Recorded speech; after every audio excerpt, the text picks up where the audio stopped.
हमारे बीपीएफ वाले हैं, कहते हैं बोरो को मिल गया। क्या मिल गया?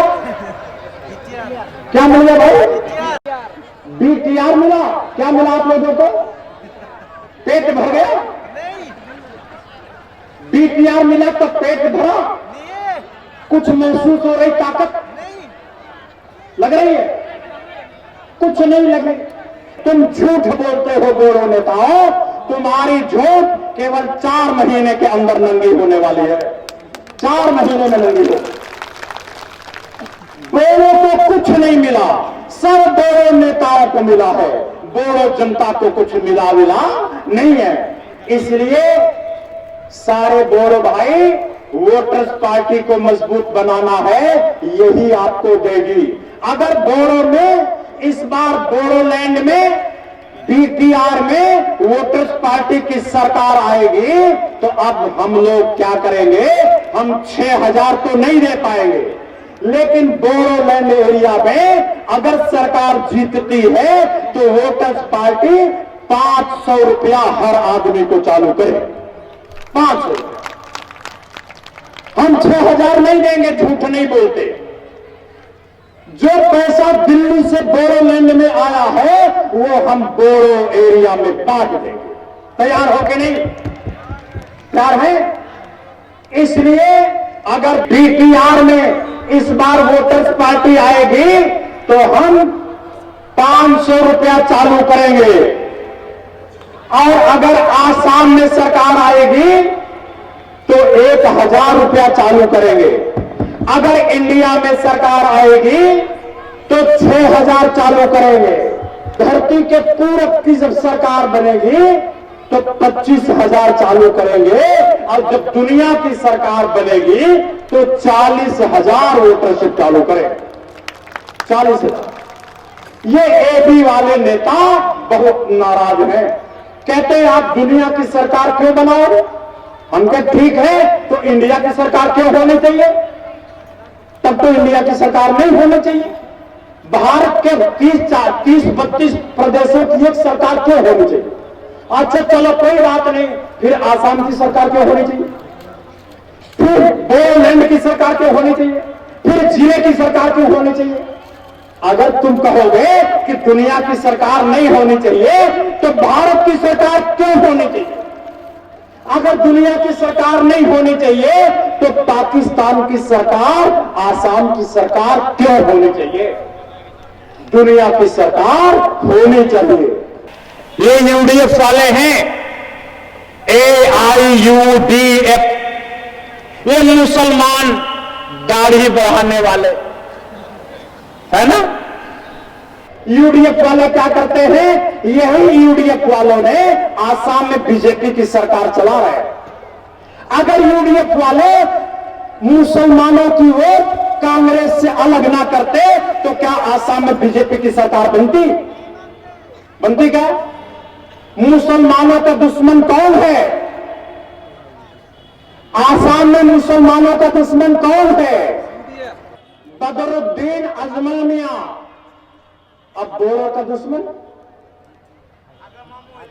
मुसलमानों का दुश्मन मुसलमानों के नेता है, बोरो के दुश्मन बोरो नेता है, आदिवासी के दुश्मन आदिवासी नेता है, और आसामियों के दुश्मन आसामी नेता है, हिंदुओं के दुश्मन हिंदू नेता है, और ईसाइयों क्रिश्चियन के दुश्मन क्रिश्चियन नेता है।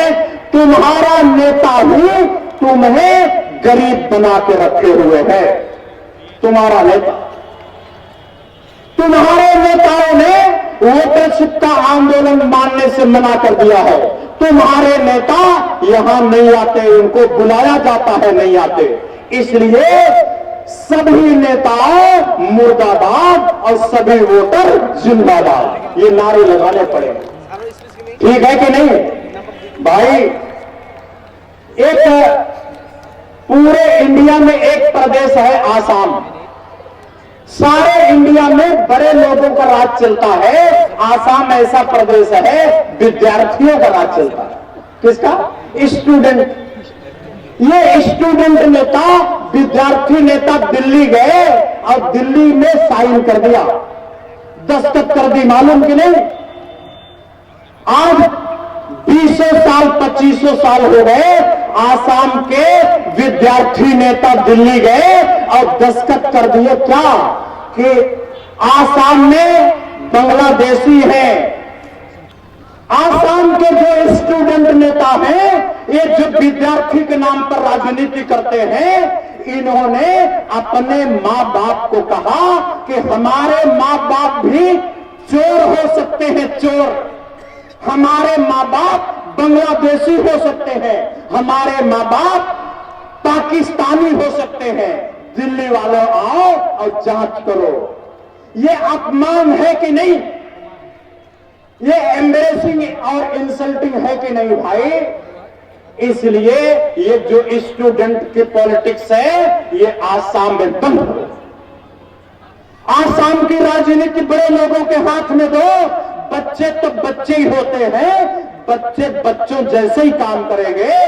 आसाम में ये जो बच्चों ने नादानी दिखाई, आसाम बर्बाद हुआ। आसाम के पिछड़ेपन के कारण आसाम की विद्यार्थी राजनीति है। आसाम में लोगों को दर दर कागजों के लिए भटकना पड़ा। 1-1 लाख का कर्ज हो गया। उनको गालियां दी गई कि तुम पाकिस्तानी हो, तुम बांग्लादेशी हो। हमारे मां बाप को अग्नि परीक्षा देनी पड़ी। ये विद्यार्थियों ने ऐसा किया, विद्यार्थी नेताओं ने ऐसा किया। इसलिए ये विद्यार्थियों की राजनीति, विद्यार्थी नेताओं की राजनीति खत्म करो इस प्रदेश में, और वोटर्स पार्टी एक परिपक्व राजनीति आसाम को देगी। इसलिए इन बातों का ध्यान रखना भाई। मैं आज की सभा में कुल 7 बात रखता हूं। प्रधानमंत्री को मेमोरेंडम, प्रधानमंत्री को, मुख्यमंत्री को चिट्ठी भेजी जा रही है। 7 बात लिखी है, आपको पढ़ के सुनाऊंगा, और जो बात ठीक लगे उस पर हाथ उठा के बताना, समर्थन करना, क्योंकि यहां सरकारी विभाग के लोग भी मौजूद होंगे। देखो, इसमें पहली बात लिखी है कि आसाम की विधानसभा दूसरे प्रदेशों की तरह नागरिकता संशोधन कानून के खिलाफ प्रस्ताव पारित करके केंद्र सरकार को भेजे, जिससे विदेशों से खतरनाक लोग आकर इंडिया में आतंकवाद न पैदा कर सके। दूसरी बात है कि केंद्र सरकार भारत के सभी प्रदेशों को 3 बात भेजे लिखकर। पहली बात यह कि 1 अप्रैल से जो जनसंख्या रजिस्टर का सर्वे होने जा रहा है, उसमें किसी आदमी से उनके मां बाप के बारे में कोई सवाल पूछा नहीं जाए।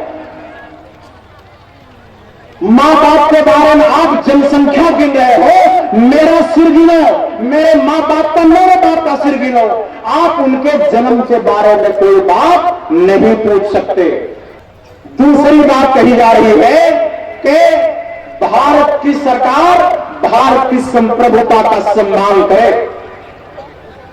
भारत की सरकार भारत की इज्जत की, भारत की प्रतिष्ठा की, भारत की संप्रभुता की इज्जत करे, और वो इज्जत करने के लिए भारत के सरकार द्वारा जारी वोटर कार्ड, भारत सरकार द्वारा जारी पासपोर्ट, भारत सरकार द्वारा जारी राशन कार्ड, ड्राइविंग लाइसेंस, और ये सारी के जो पहचान पत्र हैं, ये सारे पहचान पत्र का मान्यता है और आगे भी रहेगी।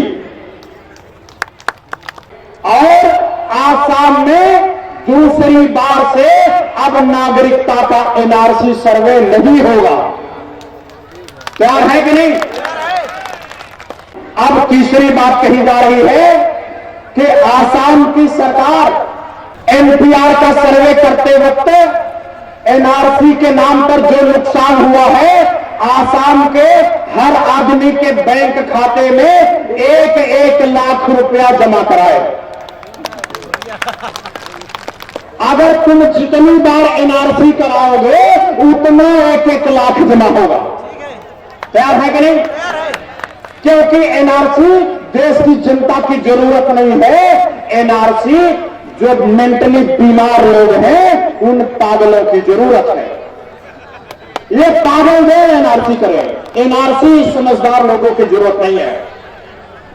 और आगे बात कही गई है नंबर 4, प्राकृतिक संसाधनों से, मशीनों से और सरकारी मशीनरी से जो पैसा फ्री में छप रहा है उसमें 6,000 रुपया वोटरशिप का सरकार, केंद्र सरकार हर आदमी को दे। ये प्रस्ताव आसाम की विधानसभा से पास करके दिल्ली भेजो। तैयार है कि नहीं? चलो अगली बात कही जा रही है, 5वीं बात, कि यूरोपियन यूनियन की तरह दक्षिण एशियाई देशों की यूनियन बनाने के लिए विधानसभा से एक प्रस्ताव करके केंद्र सरकार को भेजा जाए, जिससे इन सभी देशों की एक नोट, एक सुरक्षा प्रणाली, एक पुलिस, एक संसद, एक सरकार यूरोप की तरफ बन जाए और भारत ज्यादा सुरक्षित देश और ज्यादा समृद्ध देश बन जाए। तैयार है कि नहीं? और 6वीं बात कही गई है कि जब तक आसाम में बाढ़ की समस्या हल नहीं होती परमानेंट, तब तक जिन जिलों में बाढ़ आती है उन जिलों में रहने वाले सभी लोगों को अप्रैल से लेकर सितंबर महीने तक उनके खाते में 6,000 भेजो, जिससे बाढ़ आए तो उसी पैसे से बाहर कहीं चले जाए और फिर वापस आ जाए। तैयार है कि नहीं? या तो बाढ़ को परमानेंट रोको और नहीं 6,000 दो। और अंतिम बात, 7वीं बात लिखी है कि आसाम के राज्यपाल महोदय हमारा यह ज्ञापन आसाम के मुख्यमंत्री को और इंडिया के प्रधानमंत्री को भेज दे और इन्होंने क्या कार्रवाई किया उसकी रिपोर्ट भी मांगे। एक बात और बता दूं, बिहार वाले नाराज हैं। बिहार के लोग यहां आए हैं ना भाई, बिहार के लोग हाथ उठाए, देखो बिहार के लोग हाथ नीचे कर, बिहार के लोग आए हैं, नागालैंड के लोग आए हैं, उत्तर प्रदेश दिल्ली से आए हैं, तेलंगाना हैदराबाद से आए हैं। ये लोग नाराज हैं कि सर अपना जन्मदिन हमेशा आसाम में क्यों मनाते हो? भाई अगले साल से एक फैसला करेंगे, अब जन्मदिन नहीं मनाएंगे, जन्म हफ्ता मनाएंगे। जन्म हफ्ता 1 सप्ताह तक जन्मदिन चलेगा। आज आसाम में, कल बिहार में, परसों उत्तर प्रदेश में, नरसों हैदराबाद में, इसके बाद दिल्ली, मतलब 1 सप्ताह तक जन्मदिन मनाया जाएगा। ठीक है कि नहीं? अंत में मैं आप लोगों को ये बताओ कि पार्टी का इलेक्शन चल रहा है, गांव से लेकर प्रदेश की कमेटी में कहीं न कहीं अपना नाम लिखवा देना। लिखवाओगे कि नहीं? चाहे गांव की कमेटी में भर्ती हो, चाहे ब्लॉक की, चाहे जिले की, कहीं भर्ती हो जाओ, लेकिन किसी न किसी कमेटी में भर्ती जरूर हो, क्योंकि कमेटी में भर्ती हो गए तो यहां समाज सेवा करने वालों को वेतन दिलाने का भी कानून बनाने की लड़ाई चल रही है। ठीक है? आप लोग मेंबरशिप बनाने के काम में रातों दिन लगिए, उतार चढ़ाव आता रहता है। ये बीटीआर की झूठ थोड़े दिन में खत्म हो जाएगी, फिर सब बुखार उतरेगा। ठीक है?